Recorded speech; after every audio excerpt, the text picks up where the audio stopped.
வணக்கங்க. ஒரு வீடியோங்க. அதை வந்து நம்ம இது உடலுங்க. உடல் உடம்பு உடம்பு நமக்கு கடவுள் கொடுத்து ஒரு கல்யாணம் ஆகி குடும்பம் நடந்துகிட்ருக்கு இல்லைங்களா? குடும்பம் நடந்துகிட்ருக்கு, வாழ்க்கை ஓடிட்டுருக்கு. வாழ்க்கை ஓடிட்டு இருக்கும்போது நம்ம மனைவி வந்து தங்கமான மனைவி, அன்பான மனைவி, அன்பின் சிகரம். அன்பின் சிகரம். அப்படி இருக்கிற மனைவிக்கு நம்ம துரோகம் பண்ணுறோம். என்ன துரோகம் பண்ணுறோன்னா, மற்ற பெண்கள்கிட்ட பழகிறோங்க. மற்ற பெண்கள்கிட்ட நாம் தப்பாக பழகிறோம், உடல் உறவு வச்சுக்கிறோம். உடல் உறவு வைக்கும்போது நல்லா தான் இருக்கும். இந்த மேனி நல்லா இருக்குங்காடி தானே நீ உடல் உறவு வச்சுக்கிற இல்லையா? உன் கூட ட்ராவல் பண்ணுற மனைவி வீட்டில் இருக்குது, அன்பாக இருக்குது, பாசனோர்வோட உன்னை கவனிச்சுக்குது, உண்மையில உயிரை வச்சுருக்குது. அந்த ஜீவன் எப்போ வேலை செஞ்சுட்டு வருவேன், எப்போ வருவார், வலிமையில் வெளி வைத்து காத்து கொண்டு இருக்குது அந்த மனைவி. கடவுளுடைய அனுகரம் பெற்றவைங்க அல்லவா அந்த மனைவி.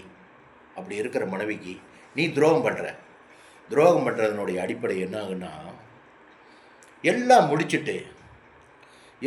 முடிச்சுட்டு ஓடோடுன்னு ஓடி கண்ட பெண்கள்கிட்ட எல்லாம் தப்பாக நடந்து பிடிச்சி பண்டி பார்த்தா பிக்கப் பண்ணுறது, பார்த்தா பெண்கள்கிட்ட நடந்துக்கிறது, பிடிச்சிக்கிறது, பண்ணுறது.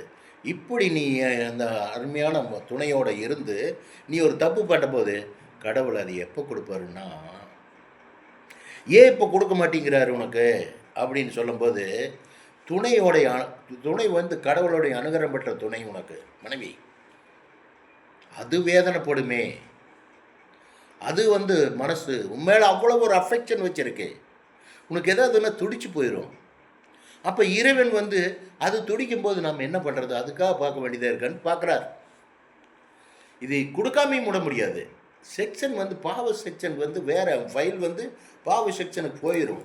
போனதுக்கப்புறம் நீ வேலையெல்லாம் போய் எல்லாம் ஓஞ்சு போய் அக்கட ஆன போய் உட்காருப்பார். எல்லோரும் போதும் நான் உட்காந்துக்கிறேம்மா, எல்லாம் ஆடுனதெல்லாம் போதும் அப்படின்னு உட்காந்துக்கிறப்பாரு. அப்போ எடுப்பார் ஜாதகத்தை, அப்போ கொடுப்பாரு பாருங்க உனக்கு வேதனை.